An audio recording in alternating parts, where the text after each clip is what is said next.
Brasil. Vamos clamar por essa nação, que o Senhor cerque essa nação com os seus anjos, que a glória dele cubra esse país, e que seja o Senhor que decida os destinos da nossa nação. Pai, neste dia, como igreja, nós nos reunimos para invocar o nome de Jesus, nosso Senhor, sobre o Brasil. Meu Pai, derruba todas as potestades, principados que se levantam contra ti, teu reino, teu povo, ó Pai. Levanta o teu testemunho nesta nação. Levanta, Senhor, a tua igreja. Senhor, que teu evangelho seja pregado e crido nesta terra. Oh Deus, que o Senhor perdoe os pecados do Brasil, cada estado, cada município, cada vida, meu Pai. Que o Senhor possa sarar, quebrando todas as maldições. Deus, quebrando todas as maldições. Perdoa toda iniquidade, todo pecado, tudo que ofende o teu santo nome, ó Pai. Senhor, que o teu evangelho, Senhor, possa realmente ser acolhido nos corações. Senhor, que uma onda do Espírito Santo possa salvar e libertar vidas neste país, ó Pai. Levando o Brasil como glória ao teu nome em toda a terra, Pai. É a nossa oração. Te entregamos essas eleições.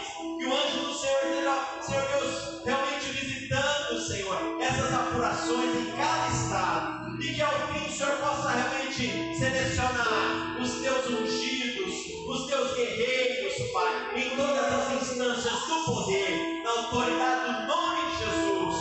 Amém e amém. Você pode aplaudir ao Senhor e dizer: Deus é o Senhor dessa nação, Jesus Cristo é o Senhor do Brasil. Oh, aleluia. Onde estiver, clama.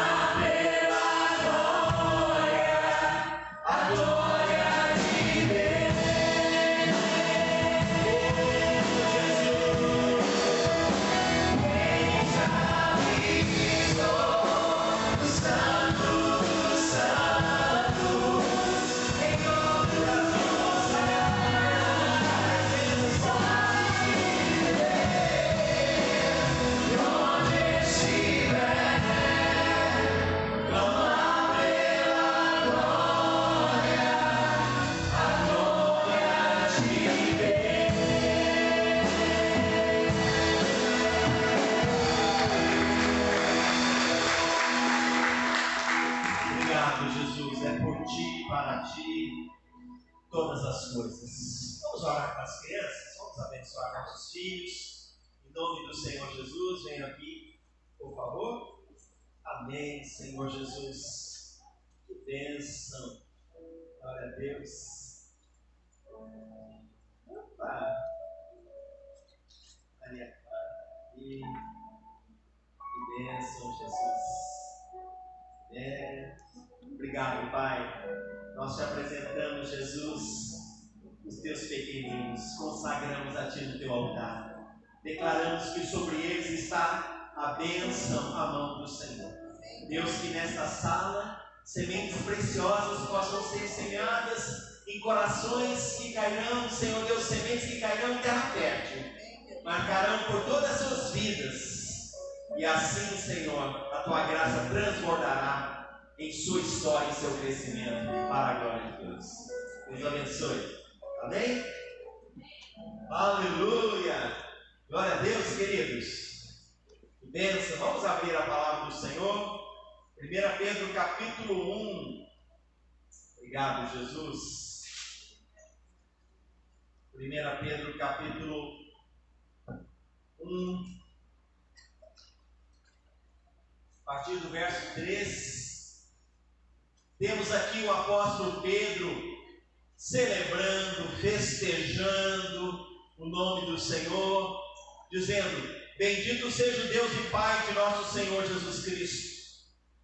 Conforme a sua grande misericórdia, Ele nos regenerou para uma esperança viva, por meio da ressurreição de Jesus Cristo dentre os mortos. Olha só, perceba a grandiosidade dessa ação de Deus sobre a humanidade.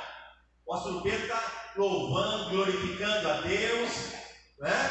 Pela misericórdia que Ele teve conosco, com a humanidade.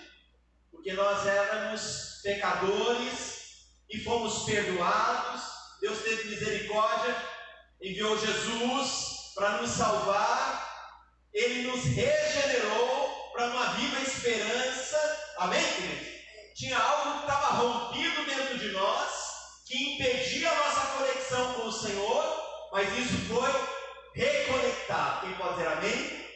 Nós estávamos desligados, desconectados de Deus, alheios, como Paulo fala em Efésios, alheios às coisas de Deus, desinteressados das coisas de Deus, mas nós fomos regenerados, não é? O que tinha rompido, que havia se rompido, foi restaurado. Nós fomos religados, e religados para uma viva esperança. No coração daquele que crê em Jesus há uma viva esperança para esta vida e para a vida eterna.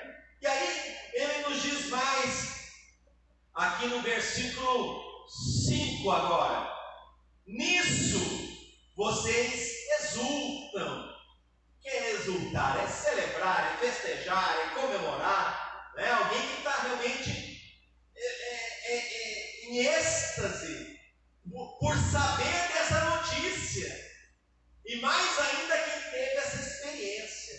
Eu gostaria que você se lembrasse principalmente do dia que você conheceu Jesus, no dia que Jesus entrou na sua vida, no dia que você teve a sua experiência com Ele, e em momentos que você teve experiência com Jesus. Esses momentos retratam muito bem para nós o que Pedro está falando aqui. Imagino que você tem isso vivo na sua memória, que você se lembra, sua lembrança, não é? É bem viva daquele dia de entregar Jesus, o dia que Jesus tocou teu coração, o dia que você se arrependeu, o dia que você se quebrantou, certo? Foi nesse momento que Deus estava fazendo tudo isso que Pedro está celebrando aqui e dizendo no verso 6: nisso vocês exultam, ainda que agora, por um pouco de tempo, devam ser entristecidos por todo tipo de provação. Então o apóstolo Pedro está falando uma coisa aqui muito importante que todo cristão precisa entender.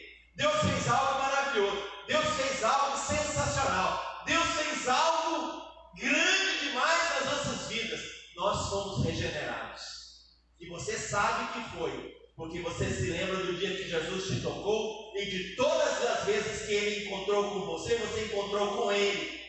Aquilo não foi fantasia, aquilo não foi ilusão, aquilo não foi coisa da sua cabeça, mas foi o Espírito Santo se manifestando em você. Quem pode dizer amém? Quem é grato a Deus por isso? Agora, apesar disso ser uma verdade, o apóstolo Paulo está falando, o apóstolo Pedro está dizendo aqui: nisso vocês exultam, mesmo que, apesar que, no verso 6 ele está dizendo, agora, por um pouco de tempo, devam ser entristecidos por todo tipo de provação. Essa palavra é importante, porque aqui os cristãos, a quem Paulo estava falando diretamente, tinham vivido essa experiência que nós vivemos muito, muito forte, muito forte.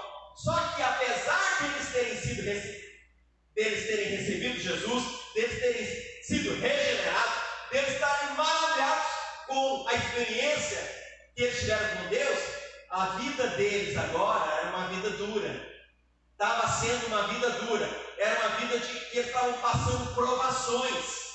Era uma vida, como diz aqui na palavra, que eles estavam sendo entristecidos por todo tipo de provação. Alguém pode até pensar que isso não tem lógica, que não é coerente, mas a própria palavra ensina a gente, prepara o nosso coração, que uma coisa não anula a outra. Amém, queridos? O que Deus fez, o que Ele fez está feito. Deus te tocou, Deus te salvou, Deus te perdoou. Você teve experiências maravilhosas com você, e as provações que você passa, as lutas que você passa, as tristezas que você sofre, não anulam a obra que Deus fez na sua vida. Não podem anular. Mas o diabo quer exatamente isso. usar as tristezas da vida, usar as provações que nós passamos, para tentar apagar a experiência que Ele proporcionou em cada um de nós. Quem está entendendo, diga amém. É maravilhoso isso. Ele, ao contrário, verso 7 diz: assim acontece para que fique comprovado que a fé que vocês têm, muito mais valiosa que ouro que perece, mesmo que refinado pelo fogo, essa fé é genuína e resultará em louvor, glória, honra, quando Jesus Cristo for revelado. Então, Pedro está fazendo questão aqui de dizer que isso acontece não para o mal, ao contrário, quando vocês passam por tribulações, passam momentos de sofrimento, mas apegados a essa fé, não é? Se utilizando dessa fé, crendo em Deus, nós somos o quê? Aprovados, certo? Verso 7 novamente: isso acontece para que fique comprovado que a fé de vocês, olha o finalzinho lá, é genuína. Porque tem um tanto de coisa lá no meio, né? O português ali atrapalha um pouquinho. Isso acontece para que fique comprovado que a fé de vocês, a fé que vocês têm, olha aqui embaixo, é genuína. Amém, querido? Ou seja, as provas, as lutas, se você continua conectado, se você continua, porque o inimigo quer usar o sofrimento, a dor, a prova, para separar de você de Jesus, para levar você a concluir que a sua fé não está, que ela está sendo em vão, que ela não funciona. Está vendo? Você está sofrendo. Fizeram isso com Jesus na cruz.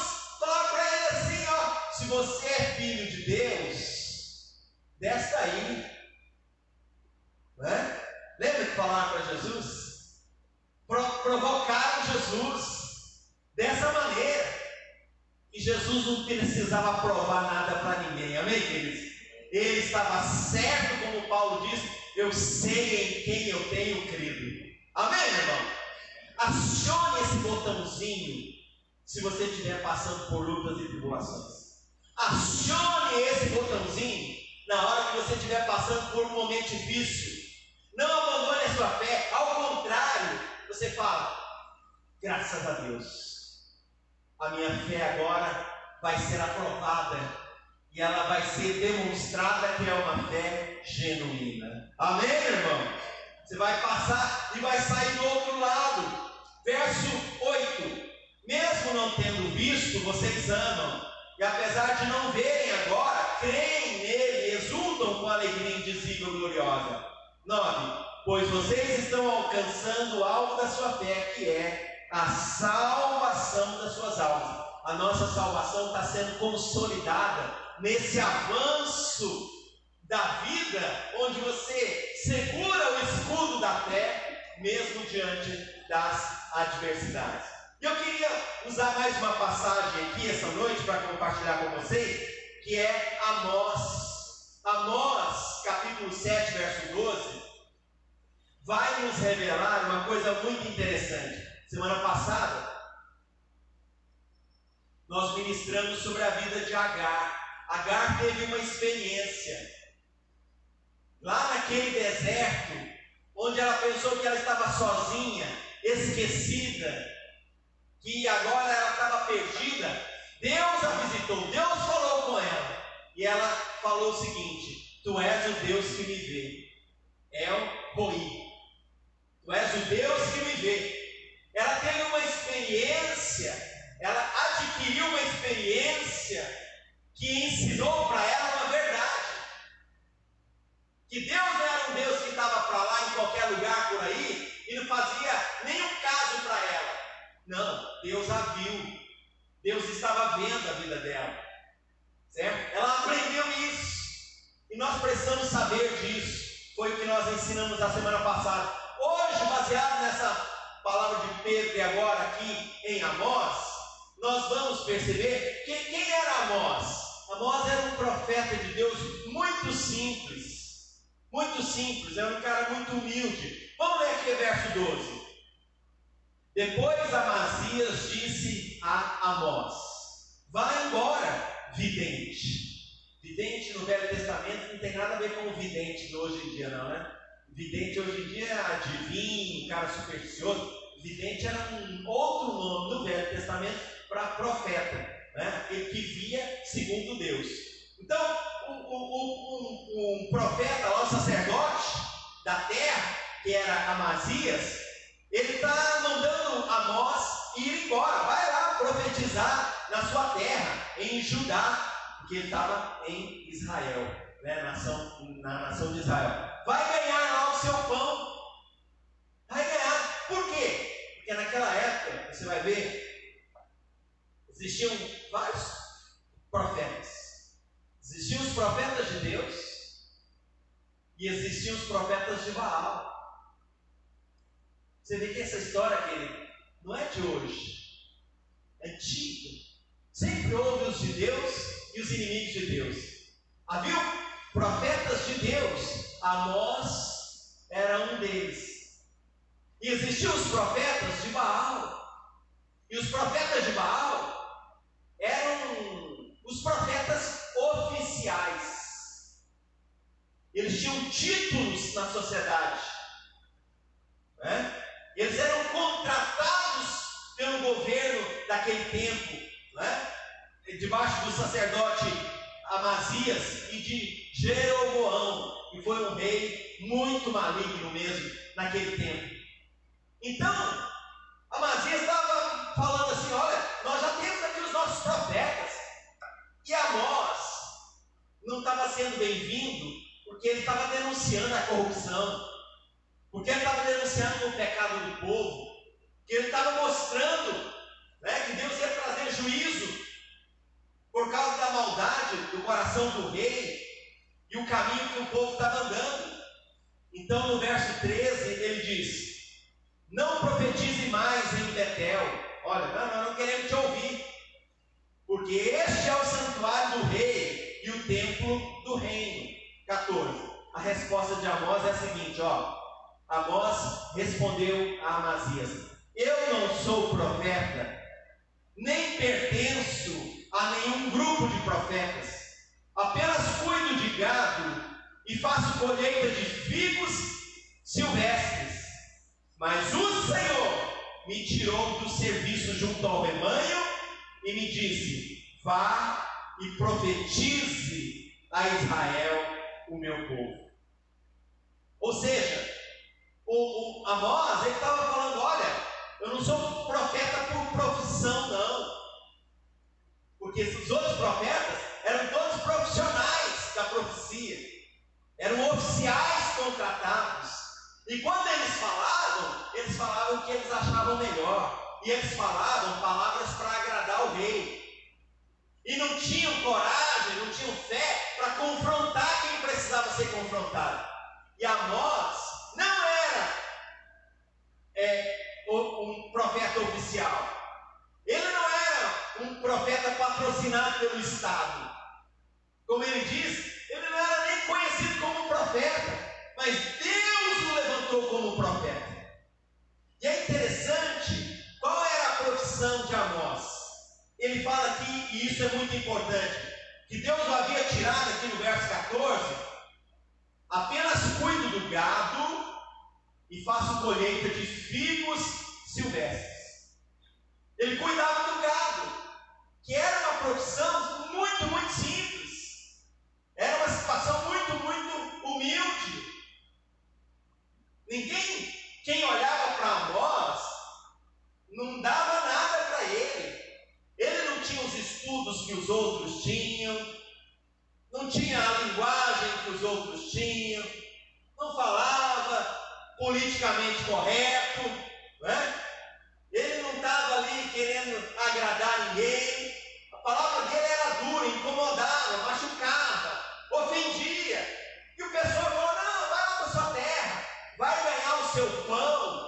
Porque os profetas dali de Betel faziam isso, ganhava a vida profetizando o que o rei queria ouvir.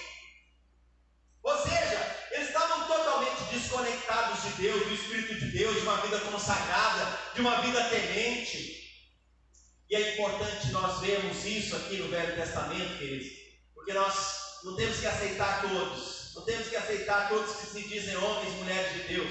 Você precisa ter discernimento, você precisa orar para ter discernimento e perceber pelo Espírito Santo quem é que Deus está usando e quem é que Deus não está usando, quem é que Deus está falando, quem é que está sendo ou não instrumento nas mãos do Senhor. Porque senão mistura tudo num saco só e só dá confusão. Amós era rejeitado, ele não sabia falar, ele não tinha curso de oratória, ele não sabia conversar educadamente, politicamente correto. Ele chegava lá, todo mundo queria se livrar dele, todo mundo virava a cara, as costas. Você está precisando de um emprego, vou arrumar um emprego lá na sua terra para você não ficar aqui nos incomodando. E ele se defendeu assim: olha, eu não sou profeta igual os profetas que vocês conhecem, não. Eu sou profeta porque eu estou falando que Deus me mandou falar. Na verdade, eu sou boiadeiro. O boiadeiro, os vaqueiros, né? Quem gosta do campo vai gostar dessa, né? Eu sou boiadeiro, sou vaqueiro, né? Eu cuido do gado, né? Ele cuidava de um rebanho, né? E outra coisa que ele era, que é muito importante, ele era colhedor de figos silvestres, figos selvagens. A profissão dele, determinada por Deus, que Deus colocou, ele pegava as coisas que eram selvagens e tornava úteis. E isso, queridos, é uma analogia do que Deus faz nas nossas vidas. Nós éramos, por natureza, filhos da ira, diz a palavra. Nós éramos inimigos de Deus, nós éramos selvagens. Amém, queridos? Mas Deus, em seu amor, chegou até nós, nos alcançou, mostrou, resplandeceu a luz do Evangelho da glória de Cristo, removeu as escamas dos nossos olhos, a dureza do nosso coração, e Ele nos tornou, tirou de nós o selvagem. Você sabe o que é os figos silvestres ou os figos selvagens? Eles não davam, o povo, era difícil esse figo, era um figo que não dava para comer naturalmente, porque ele caía. E se ele ficasse lá no solo, quando ele caía da árvore, ele ficava lá até apodrecer. Dificilmente um ou outro florescia, amadurecia. Mas por que ele disse que ele colhia esse figo? Porque esse figo, ele não dava por si só, ele precisava que alguém chegasse, colhesse os frutos e riscasse a casca, passasse alguma coisa abrasiva na casca, porque só assim os gases, o etileno que o fruto produz, era exalado, e aí ele dava sequência no processo normal dele de maturação. Se o fruto não era riscado, se o fruto não era ferido, se o fruto não era cortado na casca, ele não amadurecia, ele apodrecia. E queridos, essa é uma alusão ao que Pedro falou lá no primeiro capítulo, não é? Que ele fez uma obra genuína nas nossas vidas. Não pensa que Deus não fez essa obra, não, Ele fez. O fato de vocês estarem passando por tribulações, por sofrimentos, ao contrário de negar a fé, vai fazer a fé de vocês se tornar aprovada. Amém? Ou seja, vai fazer com que o processo de Deus avance na sua vida. Eu quero te dizer uma coisa: nós podemos cometer um erro muito grande, que é ficar nos poupando demais, porque o Evangelho faz isso nas nossas vidas. O Evangelho nos fere, querido. O Evangelho fere o orgulho humano. Nós precisamos nos arrepender, nós precisamos nos humilhar, nós precisamos confessar nossos pecados, nós temos que aprender a obedecer a Deus, nós temos que reconhecer a maldade do nosso coração. Isso é o que o colhedor de figos silvestres fazia. Se isso não fosse feito, o fruto apodrecia.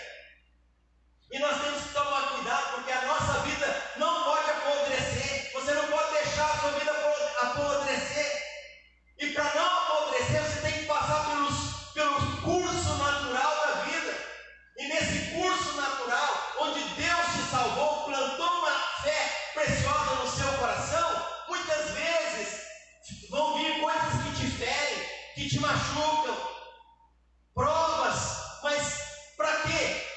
fazer você ativar a sua fé, fazer você aprender a depender de Deus, ensinar você a obedecer e não fazer o que você quer, não atender aos desejos da carne, mas fazer a vontade de Deus, amém, queridos?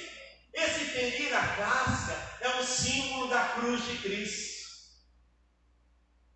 amém? Isso é a cruz de Cristo.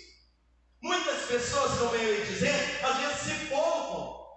Tem gente que pode se poupar a vida toda, se protege, se blinda, e nunca se humilha, nunca dá um passo de fé, nunca limpa a sua vida, nunca desagrada a si mesmo para agradar o Senhor. O que acontece? Você vai viver a sua vida, mas você não vai sentir o fruto amadurecendo, você não vai sentir, poder saborear a genuína, né? Aquilo que Pedro diz lá: bendito o Deus e Pai de nosso Senhor Jesus Cristo, em sua misericórdia, nos regenerou para uma viva esperança. Por que eu não estou sentindo a viva esperança? Talvez, querido, que nós estamos nos poupando demais, não temos disposição de pagar o preço, de obedecer, de contrariar a nossa carne. Amós foi um homem que contrariou o seu tempo. Amós foi um homem que contrariou o ambiente onde ele estava. Não contrariar por contrariar, mas contrariar porque ele não era conivente com o pecado, porque ele não era conivente com a carne. Ele confrontou aquilo. Isso fala de processos externos e internos na nossa vida. Se não forem feitos, nós estaremos nos poupando, e o fruto não amadurece. O fruto nunca é experimentado. Você nunca vê os frutos, não vê os resultados, só vê aquela coisa assim meia amarguenta, meio assim pesada, né? O povo não podia comer aquele fruto naquele estado. Mas se a casca era arriscada, se alguma coisa abrasiva era passada naqueles figos, quando eles eram colhidos, aí sim ele se tornava útil, ele se tornava proveitoso. Quantos querem ser frutos proveitosos nas mãos do seu Deus? Diga amém. Então não se poupe, aprenda a obedecer, aprenda a se humilhar, aprenda a crucificar a carne, aprenda a agradar a Deus e não aos homens, amém, queridos? Isso não para expressar arrogância, não para expressar mais carnalidade, mas para revelar a aliança que você tem com Deus, para revelar a aliança que você tem com Deus. Então ele falou: eu não sou profeta, nem pertenço a nenhum grupo de profetas, no sentido de oficiais, regulamentados, politicamente corretos. Não, eu não me enquadro nisso, não. Eu não me adequo ao mundo, eu não me adequo a esse sistema. Eu faço parte do reino de Deus, amém, queridos? Quantos fazem parte do reino de Deus? É isso. Alguma coisa diferente acontece, alguma coisa única acontece quando você tem a sua vida arriscada, marcada pela cruz de Cristo no seu dia a dia.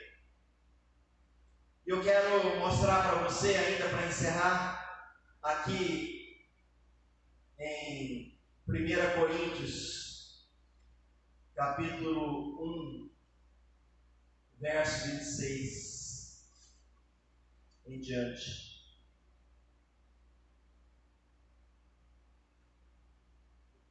1 Coríntios 1, 26. Olha só, irmãos, pensem no que vocês eram quando foram chamados. Olha só, lembra o que eu falei no início?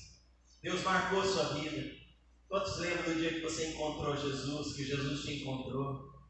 Quantos lembram do dia da sua entrega, da sua salvação, da sua conversão, daquele toque? Quantos lembram das experiências maravilhosas que teve com o Senhor, que te levou às lágrimas, ou te levou a uma alegria, te levou a uma explosão de gratidão, de amor? Então ele está falando sobre isso. Pensem no que vocês eram quando foram chamados. Não esqueçam isso, queridos. Não esqueçam isso, que isso não fique no passado, mas que vocês reavivem essa experiência, essa memória, essa lembrança. Reavivem, pensem naquilo e busquem nos tornarmos figos silvestres, frutos que não são comestíveis, que não se pode aproveitar. Então lembrem-se quando vocês foram chamados. E aí ele vai falar: poucos eram sábios segundo os padrões humanos, poucos eram poderosos, poucos eram de nobre nascimento, mas Deus escolheu as coisas loucas para envergonhar os sábios, escolheu as coisas fracas do mundo para envergonhar as fortes. Ele escolheu as coisas insignificantes do mundo, as desprezadas e as que nada são, para reduzir a nada as que são, para que ninguém se glorie diante dele. Amém, querido? Porque a pessoa podia começar como um quebrantado, como um salvo, como um arrependido. De repente ele vai se apurando, uma pessoa sofisticada, né? Mais mental do que espiritual, mais intelectual do que espiritual. Cadê aquele temor? Cadê aquela intimidade com o Senhor? Então a palavra diz: lembrem-se, pensem no que vocês eram quando foram chamados. Amém, querido? Se você tiver aquela experiência sempre viva na sua vida, quando você estiver passando momentos difíceis, você vai falar: obrigado, Senhor, eu vou enfrentar essa situação que o Senhor está permitindo na minha vida, com a fé maravilhosa que o Senhor colocou no meu coração. Amém?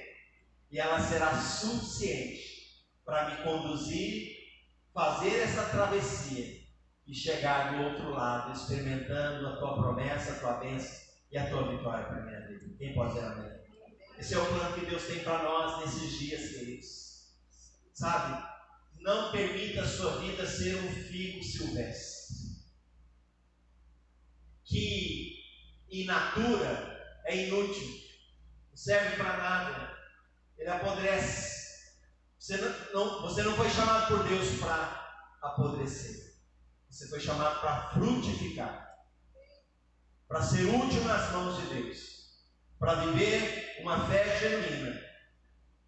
Lembre-se que Deus fez na sua vida. Lembre-se, pensem no que vocês eram quando foram chamados. A transformação, a dimensão de onde Deus nos tirou e nos apresentou para uma outra dimensão de fé, de oração, de louvor, de gratidão, de obediência, de confiança na palavra, de crer. Caminha nisso, mergulha nisso, continua nisso, avança nisso, amadurece sim nesse processo. Você sempre vai ter um fruto doce para saborear na sua vida, uma grande colheita de bênçãos que virão em consequência disso. Você vai experimentar a graça de Deus. Você vai falar, como nós dissemos domingo passado, você toda hora você vai estar dizendo: esse é o Deus que me vê. Os olhos de Deus não estão virados para outro lado. Os olhos de Deus estão sobre a minha vida e os meus olhos estão no Senhor. Quem pode dizer amém? Fica de pé, eu gostaria de orar com você. Em nome de Jesus, põe a mão no seu coração essa noite. Eu quero dizer para você: não se poupe, não se proteja ao ponto de fugir de um caminho de cruz, de um caminho de obediência, de um caminho de dependência de Deus. Cuidado com os atalhos que às vezes nós desenvolvemos, e nesses atalhos a nossa fé não é acionada, a nossa confiança no Senhor não é testada, a nossa obediência à palavra não acontece.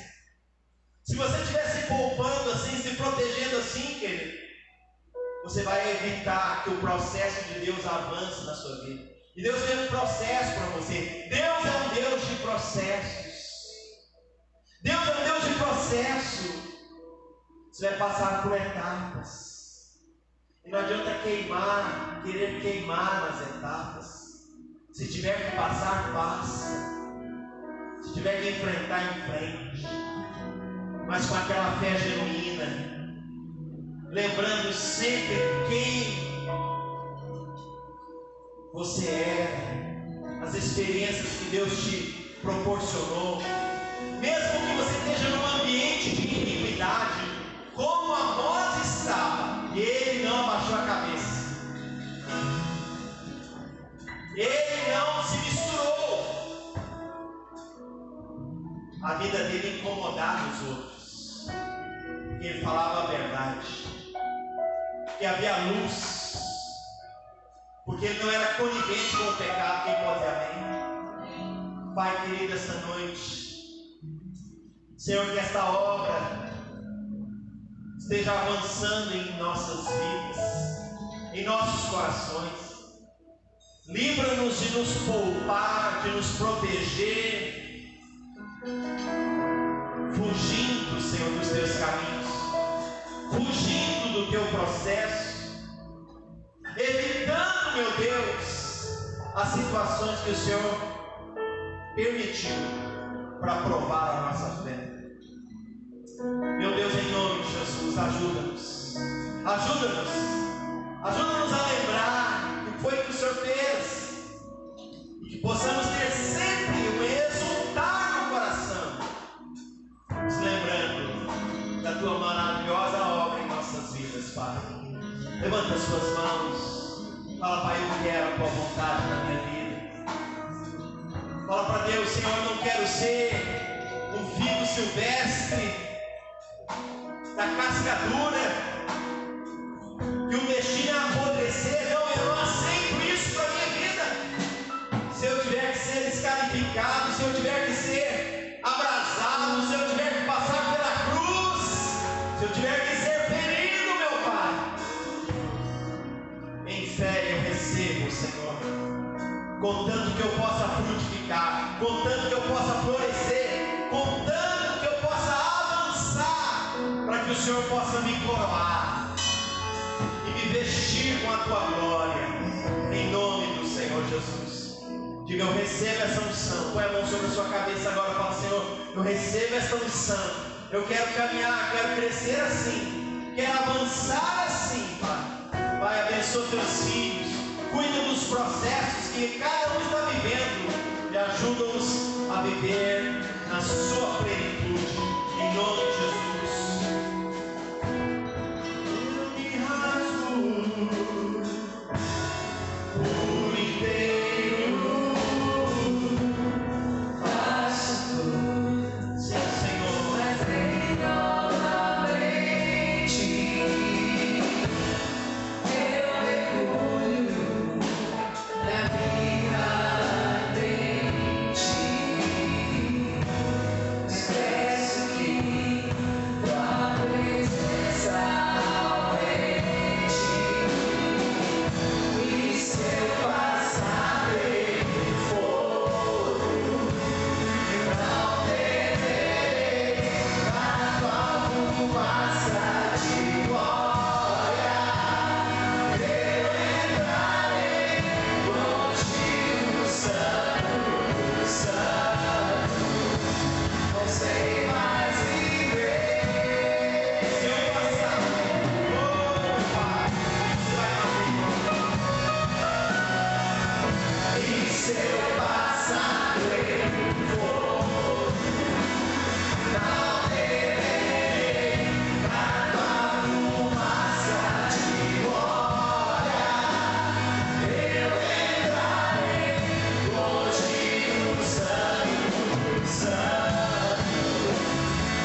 e reino no nosso caminhar, meu Pai.